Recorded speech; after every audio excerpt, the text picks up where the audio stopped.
हम घर फूक्या अपना और लुका लीन हाथ, उसका घर भी फूक देवा जो चले हमारे साथ। परमात्मा कहते हमने तो अपना घर जला दिया और एक बढ़ता हुआ मसाल हाथ में ले रखा, मिराड मसाल, और उसका भी घर फूक दें जो हमारे साथ चलेगा, उसका भी घर का नाश कर देते हैं। अब यहां इस बात को समझना है कैसे नाश करते हैं। हमारे शरीर में और ज्यादा जो मोह ममता रूपी घर किए हुए हैं ये अड़ंगा भरा है।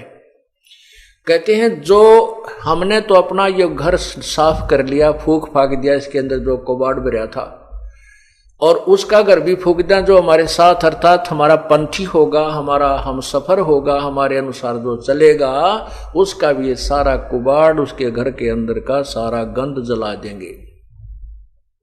हम घर फूक्या अपना और लुका लीना हाथ, उसका घर भी फूक देवा जो चले हमारे साथ। एक बार श्री नानक जी अपने दो वो शिष्यों के, विशेष शिष्य थे उनके साथ भ्रमण पर जा रहे थे। एक वृद्धा उनकी बहुत अच्छी सेविका थी, वो उनके वहां रुके, तीनों जने। बुढ़िया ने बड़ी सेवा करी, गायें बांध रखी थी। हाँ, पहले वो जाते थे तो बुढ़िया बहुत ज्यादा समय गुरुजी के पास बैठ करके ज्ञान सुनने में लगाती थी। दूसरी बार जब वो दूसरी तीसरी बार गए तो वह बुढ़िया ने गाय ले ली मोल। गाय लेकर के उसको परवरिश में लगी रहती थी। गुरुजी गए तो उनको अच्छा दूध, गाय का, फिर दही मक्खन, खूब सेवा की। और गुरुजी के पास थोड़ी बैठे, गाय के संभाल घनी करे, और बैठे जब गाय की चर्चा कर दे।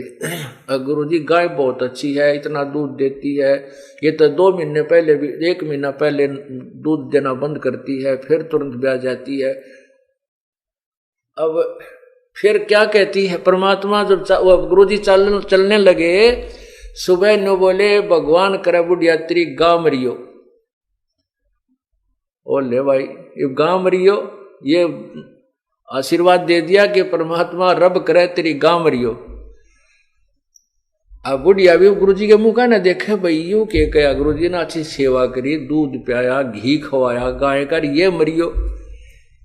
तो आगे चल के वो दोनों शिष्य पूछने लगे, गुरुदेव आपने उस बुढ़िया का दिल तोड़ दिया, वो तो बड़ी खुश हो रही थी गाय को पाल करके, और आपने दुर्शीष दे दी कि उसकी गाय मरे और वो तो बहुत दुखी हो जाएगी।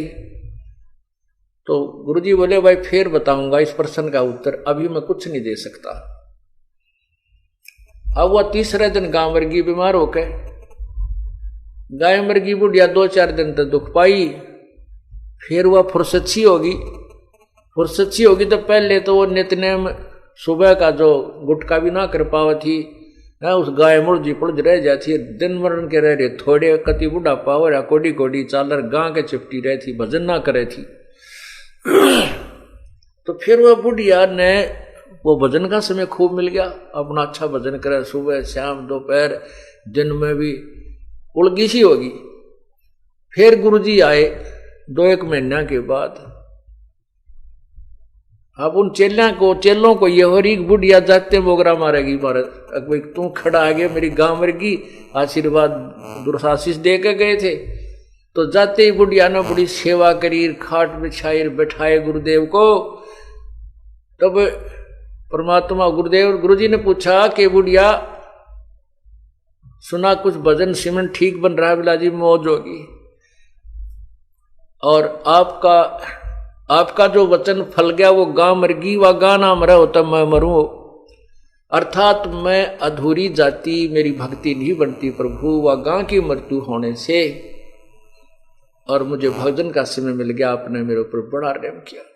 तो परमात्मा ने कहा बुढ़िया उस समय तक तने मैं बहुत बुंडा लग गया, जब तक तुम अंदर अंदर खूब गाल दे थी मेरे ती बताइयो किसे गुरुजी हुए, मेरे पशुओं ने मार कर राजी है, कहा जी एक बार तो मन में खोट आया था, परंतु बाद में समझ में आई।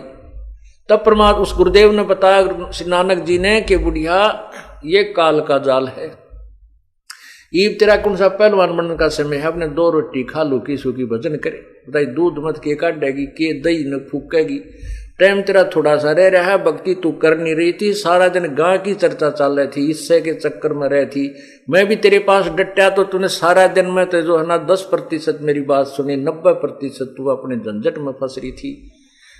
अब तेरे उपकार के लिए ये आशीर्वाद देना पड़ा कि तेरी या गऊ यहां से छुटे। तो पुण्यात्मा फिर बुढ़िया का कसौटी समझ में आ गई, अके भगवान कति नाश हो गया था, मेरे तो अंतिम समय आ रहा था और कति राम नाम की रुचि रही नहीं थी, गाय मुड़ रही थी। तो पुण्यात्मा संत जो करते हैं वो ठीक करते हैं, भगवान जो करता है वो बहुत अच्छा करता है।